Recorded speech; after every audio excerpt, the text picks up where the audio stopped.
Artículo 78. 1. En cada Cámara habrá una Diputación permanente compuesta por un mínimo de 21 miembros que representarán a los grupos parlamentarios en proporción a su importancia numérica. 2.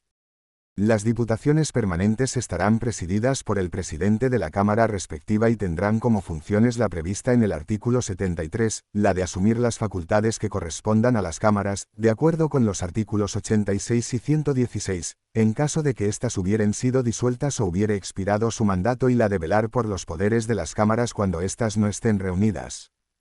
3. Expirado el mandato o en caso de disolución, las diputaciones permanentes seguirán ejerciendo sus funciones hasta la constitución de las nuevas Cortes Generales. 4. Reunida la Cámara correspondiente, la Diputación permanente dará cuenta de los asuntos tratados y de sus decisiones. Artículo 79. 1. Para adoptar acuerdos, las cámaras deben estar reunidas reglamentariamente y con asistencia de la mayoría de sus miembros. 2. Dichos acuerdos, para ser válidos, deberán ser aprobados por la mayoría de los miembros presentes, sin perjuicio de las mayorías especiales que establezcan la Constitución o las leyes orgánicas y las que para elección de personas establezcan los reglamentos de las cámaras. 3. El voto de senadores y diputados es personal e indelegable. Artículo 80. Las sesiones plenarias de las cámaras serán públicas, salvo acuerdo en contrario de cada cámara, adoptado por mayoría absoluta o con arreglo al reglamento. Capítulo 2. De la elaboración de las leyes. Artículo 81. 1. Son leyes orgánicas las relativas al desarrollo de los derechos fundamentales y de las libertades públicas, las que aprueben los estatutos de autonomía y el régimen electoral general y las demás previstas en la Constitución. 2. La aprobación, modificación o derogación de las leyes orgánicas exigirá mayoría absoluta del Congreso, en una votación final sobre el conjunto del proyecto. Artículo 82. 1. Las Cortes Generales podrán delegar en el Gobierno la potestad de dictar normas con rango de ley sobre materias determinadas no incluidas en el artículo anterior. 2. La delegación legislativa deberá otorgarse mediante una ley de bases cuando su objeto sea la formación de textos articulados o por una ley ordinaria cuando se trate de refundir varios textos legales en uno solo. 3. La delegación legislativa habrá de otorgarse al Gobierno de forma expresa para materia concreta y con fijación del plazo para su ejercicio. La delegación se agota por el uso que de ella haga el Gobierno mediante la publicación de la norma correspondiente. No podrá entenderse concedida de modo implícito o por tiempo indeterminado. Tampoco podrá permitir la subdelegación a autoridades distintas del propio Gobierno. 4. Las leyes de bases delimitarán con precisión el objeto y alcance de la delegación legislativa y los principios y criterios que han de seguirse en su ejercicio. 5.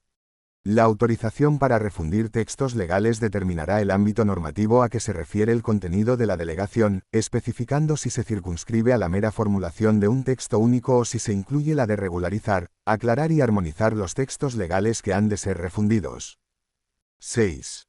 Sin perjuicio de la competencia propia de los tribunales, las leyes de delegación podrán establecer en cada caso fórmulas adicionales de control. Artículo 83. Las leyes de bases no podrán en ningún caso: a. Autorizar la modificación de la propia ley de bases. b. Facultar para dictar normas con carácter retroactivo. Artículo 84. Cuando una proposición de ley o una enmienda fuere contraria a una delegación legislativa en vigor, el Gobierno está facultado para oponerse a su tramitación. En tal supuesto, podrá presentarse una proposición de ley para la derogación total o parcial de la ley de delegación. Artículo 85. Las disposiciones del Gobierno que contengan legislación delegada recibirán el título de decretos legislativos. Artículo 86. 1. En caso de extraordinaria y urgente necesidad, el Gobierno podrá dictar disposiciones legislativas provisionales que tomarán la forma de decretos leyes y que no podrán afectar al ordenamiento de las instituciones básicas del Estado, a los derechos, deberes y libertades de los ciudadanos regulados en el título I, al régimen de las comunidades autónomas ni al derecho electoral general. 2. Los decretos leyes deberán ser inmediatamente sometidos a debate y votación de totalidad al Congreso de los Diputados, convocado al efecto si no estuviere reunido, en el plazo de los 30 días siguientes a su promulgación. El Congreso habrá de pronunciarse expresamente dentro de dicho plazo sobre su convalidación o derogación, para lo cual el reglamento establecerá un procedimiento especial y sumario. 3. Durante el plazo establecido en el apartado anterior, las Cortes podrán tramitarlos como proyectos de ley por el procedimiento de urgencia. Artículo 87. 1. La iniciativa legislativa corresponde al Gobierno, al Congreso y al Senado, de acuerdo con la Constitución y los reglamentos de las cámaras. 2. Las asambleas de las comunidades autónomas podrán solicitar del Gobierno la adopción de un proyecto de ley o remitir a la mesa del Congreso una proposición de ley, delegando ante dicha Cámara un máximo de 3 miembros de la Asamblea encargados de su defensa. 3. Una ley orgánica regulará las formas de ejercicio y requisitos de la iniciativa popular para la presentación de proposiciones de ley. En todo caso se exigirán no menos de 500.000 firmas acreditadas. No procederá dicha iniciativa en materias propias de ley orgánica, tributarias o de carácter internacional, ni en lo relativo a la prerrogativa de gracia. Artículo 88. Los proyectos de ley serán aprobados en Consejo de Ministros, que los someterá al Congreso, acompañados de una exposición de motivos y de los antecedentes necesarios para pronunciarse sobre ellos. Artículo 89. 1.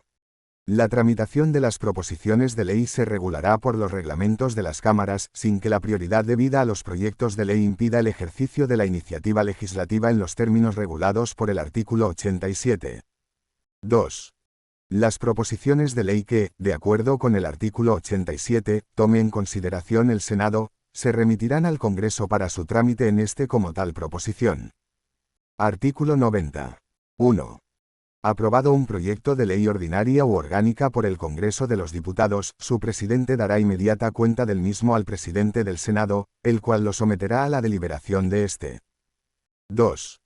El Senado en el plazo de 2 meses, a partir del día de la recepción del texto, puede, mediante mensaje motivado, oponer su veto o introducir enmiendas al mismo.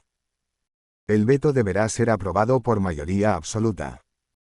El proyecto no podrá ser sometido al Rey para sanción sin que el Congreso ratifique por mayoría absoluta, en caso de veto, el texto inicial, o por mayoría simple, una vez transcurridos 2 meses desde la interposición del mismo, o se pronuncie sobre las enmiendas, aceptándolas o no por mayoría simple. 3. El plazo de 2 meses de que el Senado dispone para vetar o enmendar el proyecto se reducirá al de 20 días naturales en los proyectos declarados urgentes por el Gobierno o por el Congreso de los Diputados. Artículo 91. El Rey sancionará en el plazo de 15 días las leyes aprobadas por las Cortes Generales, y las promulgará y ordenará su inmediata publicación. Artículo 92. 1. Las decisiones políticas de especial trascendencia podrán ser sometidas a referéndum consultivo de todos los ciudadanos. 2. El referéndum será convocado por el Rey, mediante propuesta del presidente del Gobierno, previamente autorizada por el Congreso de los Diputados. 3. Una ley orgánica regulará las condiciones y el procedimiento de las distintas modalidades de referéndum previstas en esta Constitución. Capítulo 3. De los tratados internacionales. Artículo 93.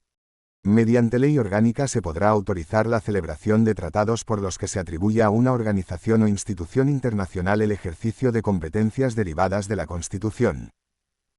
Corresponde a las Cortes Generales o al Gobierno, según los casos, la garantía del cumplimiento de estos tratados y de las resoluciones emanadas de los organismos internacionales o supranacionales titulares de la cesión. Artículo 94. 1. La prestación del consentimiento del Estado para obligarse por medio de tratados o convenios requerirá la previa autorización de las Cortes Generales, en los siguientes casos. A. Tratados de carácter político. B. Tratados o convenios de carácter militar. C. Tratados o convenios que afecten a la integridad territorial del Estado o a los derechos y deberes fundamentales establecidos en el título I. D. Tratados o convenios que impliquen obligaciones financieras para la hacienda pública. E. Tratados o convenios que supongan modificación o derogación de alguna ley o exijan medidas legislativas para su ejecución. 2. El Congreso y el Senado serán inmediatamente informados de la conclusión de los restantes tratados o convenios. Artículo 95. 1. La celebración de un tratado internacional que contenga estipulaciones contrarias a la Constitución exigirá la previa revisión constitucional. 2. El Gobierno o cualquiera de las cámaras puede requerir al Tribunal Constitucional para que declare si existe o no esa contradicción. Artículo 96. 1. Los tratados internacionales válidamente celebrados, una vez publicados oficialmente en España, formarán parte del ordenamiento interno. Sus disposiciones solo podrán ser derogadas, modificadas o suspendidas en la forma prevista en los propios tratados o de acuerdo con las normas generales del derecho internacional. 2. Para la denuncia de los tratados y convenios internacionales se utilizará el mismo procedimiento previsto para su aprobación en el artículo 94.